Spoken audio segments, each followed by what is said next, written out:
ప్రణామం మాత. శుభమస్తు. మాత, తమరు ఇక్కడ. తమరు ఆజ్ఞాపించగానే నేనే స్వయంగా తమరి చరణారవిందాల వద్దకు వచ్చి ఉండేవాణ్ణి. తమరెందుకు శ్రమ తీసుకున్నారు? మాతకు కూడా అప్పుడప్పుడు తన పుత్రుని గూర్చి చింతన కలుగుతుంది గణేశ. అందుకే నేనే స్వయంగా ఇటుకే తెంచినాను. పోయిన మారు నీవు కైలాసం నుండి అలిగి వచ్చేశావు. అందుకే నేను నిన్ను ఒప్పించుటకై కూడా రావాలి కదా. పుత్రుడేమైనా ఎప్పుడైనా తన మాతపై అలగగలడా? ఉత్తమమేమంటే అటులా జరగకపోవడమే. బుద్ధి, సిద్ధి, అవును మాత. చంద్రుడు ఇంకా అతని ధర్మపత్ని రోహిణీల ఆర్తనాదం, వారి గణేశ ఆరాధన ఇవి మీకు కూడా వినిపిస్తున్నాయి కదా. కనుక మీరిద్దరూ మీ పతిదేవుణ్ణి ఒప్పించండి. చంద్రుణ్ణి శాప విముక్తుణ్ణి చేసి అతని కాంతిని అతనికి పునఃప్రసాదించమనండి. రోహిణి యొక్క ఆర్తిని మీరిరువురూ బాగా అర్థం చేసుకోగలరు. మీకు శుభమవుగాక. మాత, మాత, మాత ఆజ్ఞను వెంటనే పాటించండి స్వామి. చంద్రుణ్ణిక శాప విముక్తుణ్ణి చెయ్యండి స్వామి. మాతాశ్రీ యొక్క కోరిక కూడా ఇదే. రోహిణి తెలివిని నిజంగా ప్రశంసించవలసినదే. మాతా పార్వతిని ప్రసన్నం చేసుకుని ఆమె నన్ను మాతా ఆజ్ఞని పాటించేందుకు వివసుణ్ణి చేసింది. ఇప్పుడు శీఘ్రమే అక్కడికి వెళ్ళాలి. స్వామి, ఓం గం గణపతయే నమః. ఓం గం గణపతయే నమః. ఓం గం గణపతయే నమః. ఓం గం గణపతయే నమః. ఓం గం గణపతయే నమః. చంద్రదేవా, రోహిణి, జై శ్రీ గణేశ. జై శ్రీ జై శ్రీ గణేశ. జై జై శ్రీ శ్రీ గణేశ. గణేశ. జై శ్రీ గణేశ. జై శ్రీ గణేశ. చంద్రదేవా, మాత పార్వతి కృప వల్ల తమరి ప్రాయశ్చిత్త కాలం బహు తక్కువైపోయింది. లేదంటే తమరు యుగాల వరకు శాప విముక్తులు అయ్యేవారు కాదు. నేను చేసిన దుష్కృత్యానికి ఎంతో సిగ్గుపడుతున్నాడు శ్రీ గణేశ. ప్రాయశ్చిత్తమనే అగ్ని దహించి వేస్తోంది. నాకప్పుడు తెలియలేదు, ఎవరినైనా అపహాస్యం చేస్తే వారి మనసు ఎంత బాధపడుతుందో. నాకు ఇది కూడా తెలియలేదు. అందుకు ప్రతిఫలంగా సమయం వచ్చినప్పుడు అపహాస్యం చేసేవారి తనువు ఇంకా మనసులు ఎంత బాధను అనుభవించాలో, బాధను అనుభవించిన పిదప ఇప్పుడు తెలిసి వచ్చింది. అదే అపహాస్యం వంటి దుష్కృత్యం చేసే ముందే ఇది తెలిసి ఉంటే ఈ బాధను నేను అనుభవించవలసి ఉండేది కాదు. నేను మీ పట్ల అపరాధిని శ్రీ గణేశ. భవిష్యత్తులో ఇటువంటి తప్పు నేను ఎప్పుడూ చేయను. నన్ను క్షమించండి శ్రీ గణేశ, నన్ను క్షమించండి, నన్ను క్షమించండి. తమ వంటి సర్వపూజులు అగ్రపూజని పొందేటటువంటి దేవశ్రేష్ఠులని అపహాస్యం చేయుట మా అజ్ఞానము, బుద్ధిహీనతయే శ్రీ గణేశ. నేడు ఇదే నిజం స్పష్టమైంది. నిమ్నమైన ఆలోచనలు, బుద్ధి కలవారు తమ శ్రేష్టత నిరూపించుకోవడానికి తమ కంటే శ్రేష్ఠులైన వారిని అపహాస్యం చేస్తారు. అంటే మా వంటి వారు ఎవరినైనా అపహాస్యం చేసేటప్పుడు ఈ నిజాన్ని మర్చిపోతారు. తాము బుద్ధిహీనులలాగా ప్రవర్తిస్తూ ఉన్నామని, నిజానికి చిన్నవారమని ఇంకా అపహాస్యం చేసి తమ చిన్నతనాన్ని, తమ మూర్ఖత్వాన్ని ప్రదర్శిస్తున్నామని. మా ఈ అపరాధం క్షమించరానట్టిది. కాని భవిష్యత్తులో ఇట్టి దుష్టత్వం, బుద్ధిహీనత గల పనిని ఎప్పుడూ చెయ్యము శ్రీ గణేశ, ఎప్పటికీ చెయ్యబోము శ్రీ గణేశ. చూడు చంద్ర, ఎప్పటినుంచి ఈ సృష్టి నిర్మించబడిందో, ప్రళయం ఎప్పుడు వస్తుందో అప్పటిదాకా అపహాస్యం చేసే ప్రతి వారు కూడా నరక బాధల్ని అనుభవించాల్సి ఉంటుంది. అనుభవించక తప్పదు. ఎందుకు అనుభవించాలో దానికి కారణము తెలుసుకో. దాంతో ఇతరుల్ని అపహాస్యం చేయాలనుకునే అన్య అజ్ఞానులకు తెలియజెప్పి నరక బాధల నుండి తప్పించగలుగుతావు. అది ఎటువంటి కారణం శ్రీ గణేశ? ఈ సృష్టిలోని జడ, చేతన, చరాచర ప్రాణులన్నీ కూడా విధాత సృష్టించినవే. అంటే విధాత అనే చిత్రకారుడు చిత్రించినటువంటి చిత్రాలే జగతిలోని ఈ ప్రాణులన్నీ. కానీ మరి ఏ ప్రాణైనా అన్యప్రాణిని అపహాస్యం చేస్తే అది ఒక విధంగా విధాత సృష్టినే అపహాస్యం చేసినట్లు. ఇక తమ సృష్టిని అవహేళన చేసేవారిపై విధాత ప్రసన్నులవలేరు కదా. నిశ్చయంగా కుపితులవుతారు. మరి వారి కోపం అవహేళన చేసేవారిపై ప్రభావం చూపుతుంది. అపహాస్యం చేసేవారెవరినైనా సరే విధాత యొక్క కోపాన్నుండి కాపాడడం ఎవరికి సాధ్యం? ఫలితంగా వారు నరక బాధల్ని అనుభవించాలి. నీవు అనుభవించినట్లే. ఇలా తమరు చెప్పిన విషయ జ్ఞానం ప్రాణులందరికీ ఉండాలి. అప్పుడే నరక బాధల నుంచి తప్పించుకోగలరు. జ్ఞానులు అవశ్యం రక్షింపబడతారు. కానీ ఈ జగతిలో అందరూ జ్ఞానులు కారుగా. అజ్ఞానులు తమ అజ్ఞానం కారణంగా ఈ బాధలు అనుభవించాలి. కానీ సమయం ఉండగానే నీవు తెలుసుకోగలిగావు. దీనివల్ల నీకు హితం కలుగుతుంది. జరిగిందంతా తమ యొక్క దయ, కృపా వలనే అయింది శ్రీ గణేశ. కాదు, అంతకంటే మాత పార్వతి కృప వలన అయ్యింది. నిజానికి ఇది వారికి కూడా తెలుసున్నదే. జీవులు అహంకారపూరితులై తమని శ్రేష్ఠులమనుకుని ఇతరులను నికృష్టులనుకుని వారిని అవహేళన చేస్తారని. కానీ విధాతకిది అప్రియమైనది. ఎవరో అన్యులు తమ సృష్టిని నికృష్టమని అనుకోవడం.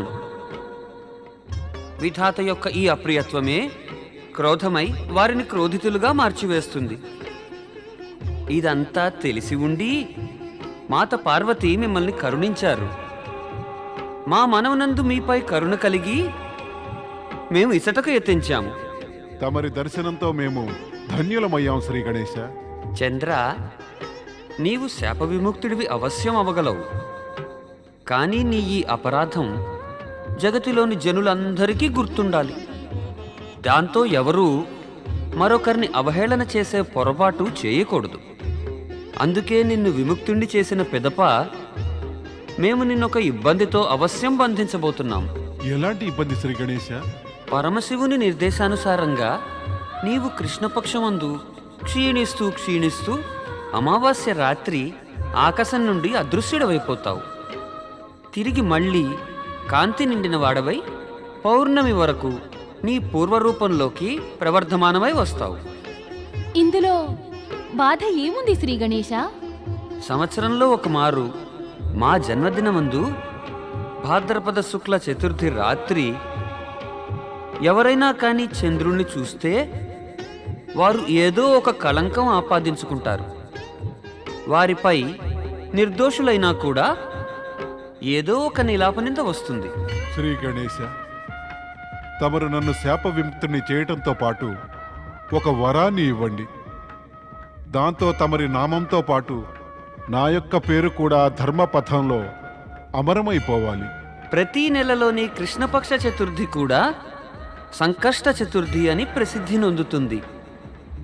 ఆ రాత్రికి ఎవరైతే రోజంతా ఉపవాసం చేసి చంద్రదర్శనం పిమ్మట మమ్మల్ని పూజిస్తారో వారికి సమస్త కష్టాలు దూరమగును. ఇక వారికి మా సంపూర్ణ కటాక్షం లభించగలదు.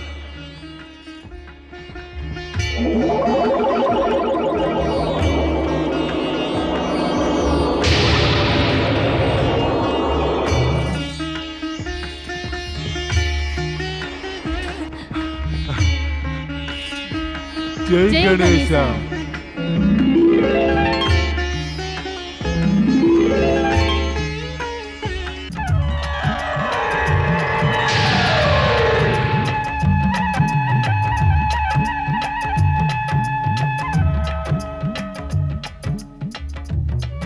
స్వామి, శ్రీ గణేశుని క్రోధం అంతమైంది. ఇదంతా నీ కారణంగానే అయింది దేవి. నీవు గణేశుణ్ణి శాప విముక్తి కలిగించమని ప్రేరేపించి జగతి యొక్క సుఖశాంతుల్ని నిలబెట్టావు. నీవు జగతికంతటికీ శుభాన్ని కలిగించావు. సర్వలోకవాసులు నీ ఈ ఉపకారానికై సదా నీ యందు కృతజ్ఞులై ఉంటారు.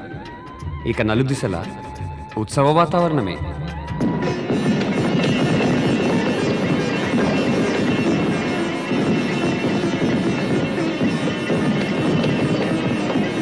స్వర్గాధిపతి దేవేంద్రునికి జయము. పరమమిత్రులు చంద్రదేవులు రోహిణికి జయము.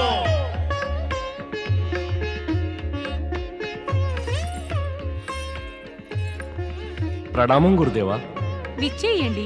తమరికి స్వాగతం గురుదేవా. ప్రణామాలు స్వీకరించండి ఋషివర్య. ప్రణామం గురుదేవా. ఈ హర్షోల్లాసాలతో ఏమనిపిస్తోందంటే నేడు స్వర్గలోకంలో ఏదో ఆనందోత్సవం జరుపుతున్నారని. అవును, నేడు స్వర్గం కళకళలాడుతోంది. అవును ఋషివర్య. మిత్రుడు చంద్రదేవుడు శ్రీ గణేశుని శాపం నుండి విముక్తుడైనాడు. ఈ సందర్భంగానే మేము నేడు స్వర్గలోకంలో నృత్య సంగీతాల మహోత్సవాన్ని ఏర్పాటు చేశాము. ఇందులకే తమరిని కూడా ఆహ్వానించాం. ఉత్తమం, అత్యుత్తమం. గురువర్య, తమరి ప్రియ శిష్యులిద్దరూ దేవర్షి నారదుడు ఇంకా పర్వతముని తమరి వెంట రాలేదే? వారిద్దరు మిత్రులు కలిసి విశ్వభ్రమణానికై వెళ్ళారు. దేవేంద్ర, తమరు వీరిని గుర్తించారా? వీరే ఋషి వామదేవులు, మాకు ప్రియమిత్రులు. వీరిని మేం మా తరఫున స్వర్గానికి ఆహ్వానించి ఉన్నాము. తమ సిద్ధులు తపోబలంతో స్వర్గాన్ని చేరగలిగారు. వీరికి స్వాగతం చెప్పండి. దేవగురు, చంద్రదేవుడు రోహిణులతో పాటుగా వీరికి కూడా స్వాగతం పలుకుతాం. తమరు వేంచేయండి. గంధర్వుడు క్రౌంచిన ప్రణామాలు స్వీకరించండి ఋషివర్య. ఋషివర్య, తమరు ఆసనులు కండి.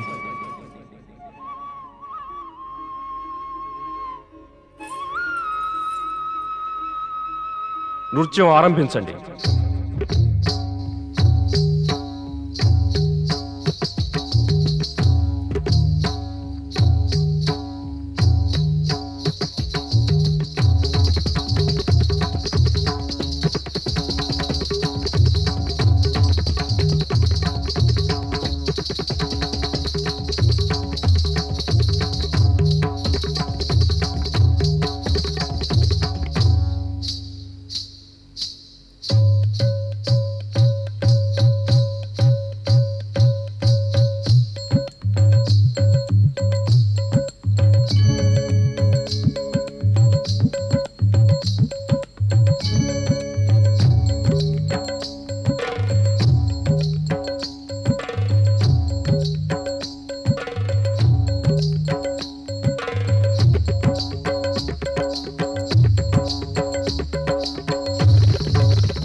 దుష్ట క్రౌంచ, దౌష్ట్యం చేశావు నీవు. నీ ఈ ఉన్మాత్తావస్థలో నీకు మర్యాద శిష్టాచారాల గురించి చింతయే లేదు. కామం యొక్క ఉన్మాదంలో నీవు మమ్మల్ని అవమానించావు. ఇదే మేము నీకు శాపాన్నిస్తున్నాం. నీవు ఈ క్షణమే మూషికమైపోయి పృథ్వీలోకంలో పతనముందుతావు.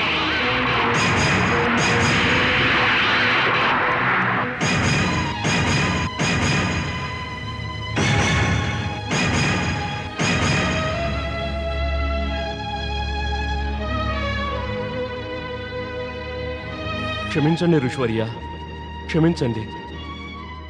క్రౌంచ గంధర్వుని చిన్న తప్పుకి ఇంతటి కఠోర దండన? తమరిని అవమానించడం క్రౌంచ గంధర్వుని ఉద్దేశ్యమే కాదు ఋషివర్య. క్రౌంచుని క్షమించండి ఋషివర్య, క్షమించండి. తమరు తపస్సు, జ్ఞానము, క్షమల స్వరూపం ఋషివర్య. తమరి క్షమతో క్రౌంచునికి కొత్త జీవితం సంప్రాప్తిస్తుంది. తమరి శాపాన్ని ఉపసంహరించండి. వీల్లేదు. కృపతో శాపం ఉపసంహరించుకోండి. ఒకమారిచ్చిన శాపాన్ని ఉపసంహరించుకోవడం సాధ్యం కాదు.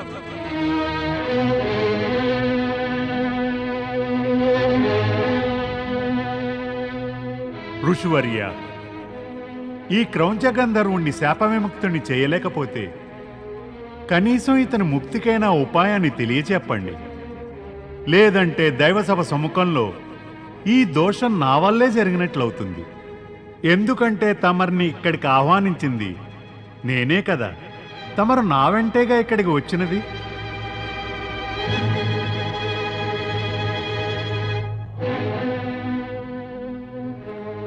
ఏ శ్రీ గణేశుడు చంద్రుడు రోహిణులకు శాప విముక్తి కలిగించాడో వారే ఇతడిని శాప విముక్తుణ్ణి చేయగలరు.